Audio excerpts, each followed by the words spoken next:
ask you, Mr. Agarwal, you know, as I pointed out at the start, you continue to be very bullish on India, even though you've seen a fair amount of setbacks in India. In fact, just today, mining in the state of Goa has been halted on account of a Supreme Court order.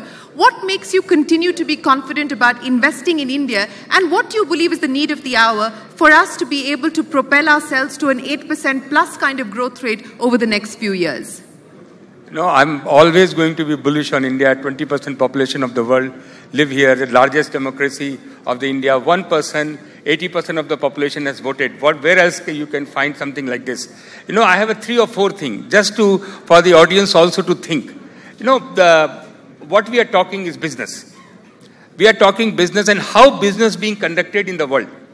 Business in the democratic country, in a socialist country, the government control the business. In democratic country, the public control the business.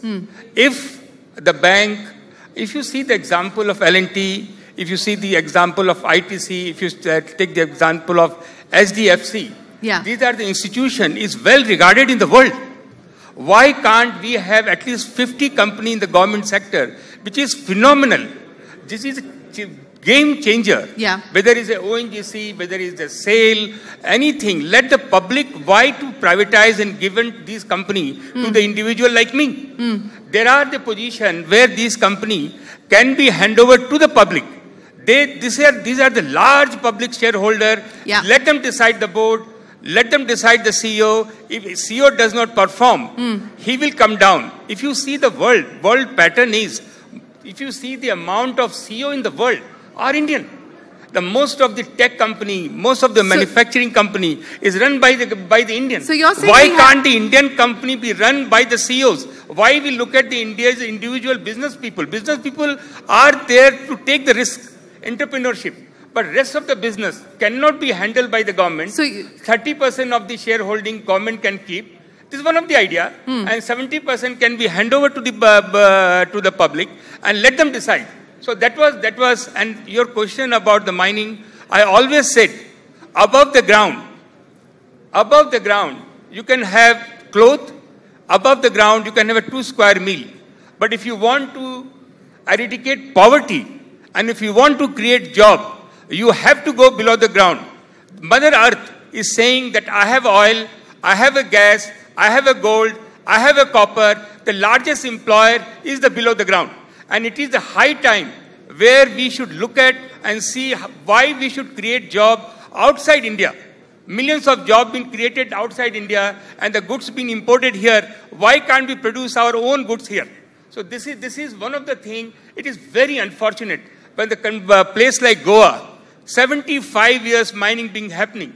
Similar situation what happened in Brazil in Rio. But Mr. Agarwal, is it not also an opportunity for corporate India to hold a mirror up to itself? After all, the Supreme Court is saying that, look, you are not complying with what needs to be done from an environment point of view. If businesses need to be sustainable, they need to think about intergenerational equity. They need to think about intergenerational sustainability as well. There is no question. We are in democratic country. We have to follow the highest standard. We have to set the goal for ourselves. There is no question of flouting the environmental rule. The way we can handle, nobody can handle. But something which has not broken, why to fix it? Something which is not broken, 300,000 people are unemployed. So the court has a different view on that. You're saying if it's not broken, why fix it? The court has a different view on that. But let me go across to Sanjay. And Sanjay Nair, since we're talking about the need for structural reforms, I'm just taking a look at the investment rate. FY15 investment rate of a little over 30%. FY16 28.5%. FY17 28.5%. FY18 28.5%. There is an issue on the investment rate front. There's also an issue on the savings rate front, which I know is something that bothers you, Sanjay, specifically. Where do we go from here if we really want to aspire to be this middle-income economy over the next few years? I think it's a good question. I think, I share the bullishness of everybody on the right-hand side. I think now is the time when we really have to attack head-on some basic structural issues. I think Mr. Kant mentioned land and labor reforms, but just look at it very simply, okay? Investments today are being driven only by the government, not the private sector. savings today, government is a dissaver and private savings are reducing. And the only thing going for us today is consumption. No economy can be built only on consumption, and that too, cyclical consumption and fleeting consumption driven either by a stimulus, which we have to do, or just driven by the demographic. You have to increase supply side. So I think the social contract with the private sector is very different. I think it's the right contract to have, but the private sector has to get used to this new contract, and they're still not there. There's legacy debt, which you have, which is obviously, spoiling the party. So I think, Shireen, there are going to be no simple answers. You have to address the issues that face us. It's productivity, it's the administrative reforms, it's land and labor. And Mr. Khan said it, I wouldn't have said it, but, it's not easy to do it. And then you've got, certain things that are dragging us down, which is a massive black hole in the banks. So it's impossible to get savings rates up in this country if you've got a big dissaver, which by definition we will be because we have to look after a lot more people. And the private sector is not there anywhere. So what do we end up doing? We end up welcoming foreign capital. Temporary foreign capital has been coming for years. We've opened up the equity and the debt markets very easily, and that's been good. It's helped our deficit. Hasn't really created real assets. So then you come in with private equity, people that we represent, kind of companies that Deep has made. But ultimately, you can't build an economy on foreign savings. You have to build on local savings. So that's why I'm very passionate about this topic, even if it means that we're doing ourselves a disservice. The country will have to figure out ways of increasing its local savings. And that only happens ultimately when the real markets get connected to capital markets, inflation expectations come down, and people begin to save and invest, not just consume. So look, I'm not an economist, but I think if anybody can do it, this government has got the best governance model. They are on the job, high degree of conviction. They know what they're talking about.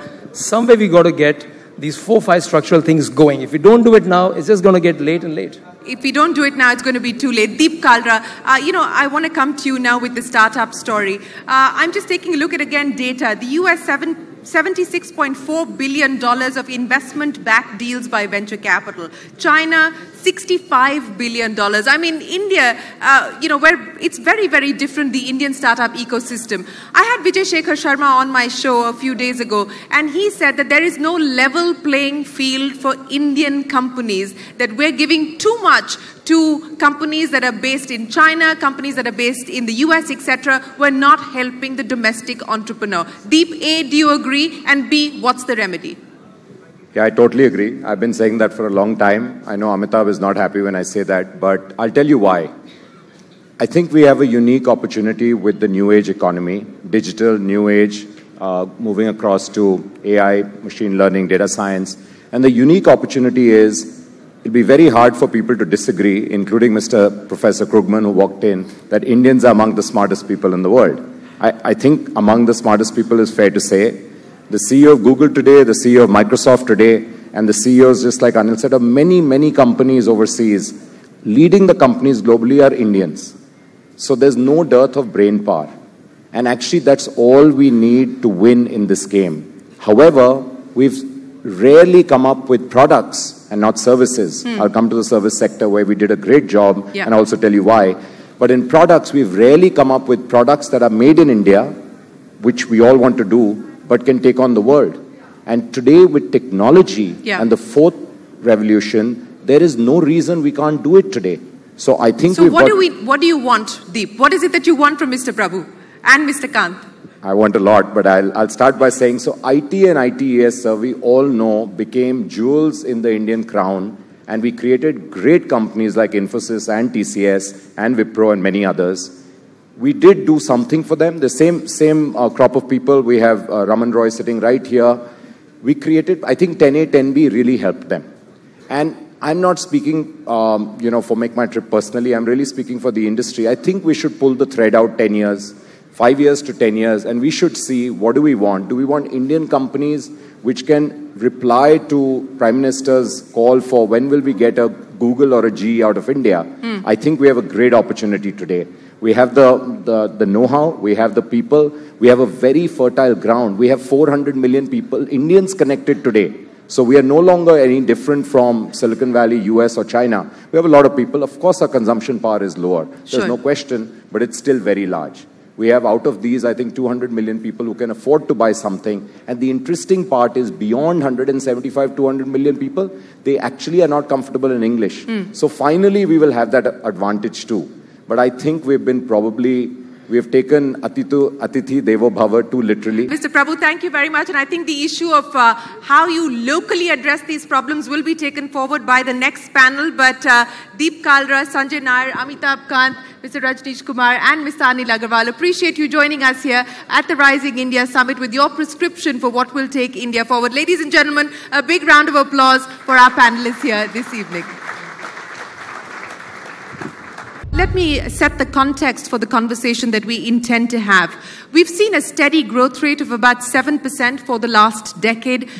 We've seen a slowdown, which is now starting to see signs of revival, but just how quickly we are actually going to see a pickup in capex, a pickup in investment is a question mark. The economy is expected to grow at about 7.3% for this year and 7.5% for the next year. This is the latest reading of the World Bank. And in order for India to become a middle-income economy, we will need to touch a growth rate of 8% for the next 30 years. That is a tall ask, and a lot more needs to be done on the structural reform front to get going. Also, what is important is that if India truly wants to share center stage on the global map, it needs to become much more relevant when it comes to global trade. Our share of global trade today is under 2%, and while that has protected us through global downturns, if we aspire to really edge higher, it is going to be imperative for us to rev up our export engine. So let me start by asking you, Mr. Kant, because this is a theme that you're a big believer in. You believe that India needs to do much more to take a share of global trade. At under 2%, it is disappointing that we haven't done better. On the export front, sir, if I were to look at the data, FY15 down 1.3% to 310 billion. FY16 down 15.5% to 262 billion. FY17, we've started to see an uptick up by about 5%, and we're expecting an uptick of about 10% for this particular year. What can we do to really get the export engine firing? Sharing a couple of things. One is that we are growing at about 7.3%. We need to accelerate it even further. But on the export side, we need to get the size and scale of manufacturing right. You know, we're still producing too small. We are not penetrating global markets. It's very important that we do it to large scale and size, number one. Number two, we still have very antiquated labor and land laws. We need to get it right. You need a lot of institutional restructuring. Number three, India is still, we've jumped up 42 positions in the ease of doing business. This government is focused on making India easy and simple, but we must, in the next 2 years, we need to crack it in the top 50 position. That's important. Fourth, logistics is critical. The turnaround time in Indian ports is still it takes too much time. I think the big ticket thing will be when the dedicated freight corridor comes in, goods produced in the northern part of India will reach ports in 14 hours. So we need to get the infrastructure right so as to enable the cost of logistics to fall very radically. And I think these four things, to my mind, are critical to enable India to penetrate global markets. Mr. Prabhu, if I could pick up on the point that Mr. Kant made, that for India to truly occupy center stage on the global map, we need to do much better on the export front. Two specific questions now. On manufacturing, our aspiration has been to take the share of manufacturing to GDP to 25%. Look at the data, sir. Manufacturing for FY15, 16.3%. Manufacturing for FY18, 16.3%. There's been absolutely no change. And we keep talking about make in India, export from India, and so on and so forth. What seems to be holding us back? There's a huge servicification of manufacturing. The services are now embedded into manufacturing. So when you see a growth into manufacturing, the services grow. For example, Mr. Anil Agarwal will tell you, he operates at a global level, that when his output increases, does not necessarily the output that increases in the same proportion at his total revenue might increase, because he may be having an activity. Depends upon service, so activity to activity. So this is one part. Secondly, that's why to address the issue, we are coming with a new industrial policy. The idea is that to make a new industrial policy is to exactly address the issue of increasing the GDP of manufacturing into the share of manufacturing into GDP. Okay. That is exactly to address the issue. So what you are saying is a diagnosis of a problem. What I am telling you is a solution of a problem. So you have done a good job as a doctor. It is my job now to prescribe a medicine and actually ensure the care. Okay, so I've done my bit as a doctor. It's your job now to prescribe the medication. I would like you to also now prescribe the medication of how you hope to address the challenge that the US has thrown up. President Trump is now talking tariff. The US has decided to move the WTO, the dispute settlement consultation process, against India. They're virtually calling out India's entire trade policy. How prepared are we? We should have some sort of a verdict from the WTO in the next 6 months, depending on how this progresses. But are we going to have to review our export schemes, and what is that going to mean? You know, you mean the exports or the overall manufacturing? Yeah. I mean, they've virtually taken everything to the WTO, from SEZs to EOUs to STPI. Every policy of the government of India has now been challenged by the United States at the WTO. WTO was created much before a government was formed. And we are bound by the WTO rules and regulations. India is a country which follows all international norms, international regulations. We follow them not by letter, by spirit. WTO has a rule that if you exceed your GDP, per capita GDP, for 3 years in a row, about $1,000, then you lose the right of giving subsidies for exports. This happened in year 2016-17. WTO gave us a notice that your GDP for 3 consecutive years has exceeded. So this is something which has happened because of thanks to increase in GDP that you are asking me.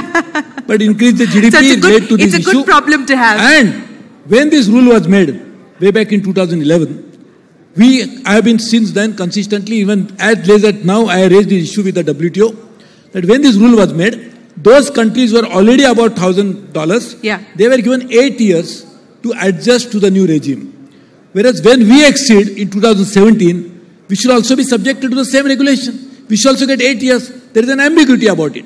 So we have been raising this issue and we have been consistently raising. So one part is that we will follow the international obligation fully, but obligation also should be such which takes into consideration the reality of the situation. So if you are given it to somebody else, you must also give it to India. Fair point. That is the point. There are some countries, I don't want to name them because they are good friends, have exceeded this threshold limit of $1,000 per capita, and they are not been subjected to any regulation. So it should not single out India alone because we are largely growing. We have all the kinds of entrepreneurs in India, and we have such a great anchors in India. We should not be only subjected to discrimination only because of that. Let me go across to the SBI chief, Mr. Rajneesh Kumaran. Sir, let me ask you now, for India to be able to grow at the kind of growth rates that we hope to, which is 8% plus, what is the need of the hour in terms of being able to reimagine public sector banking?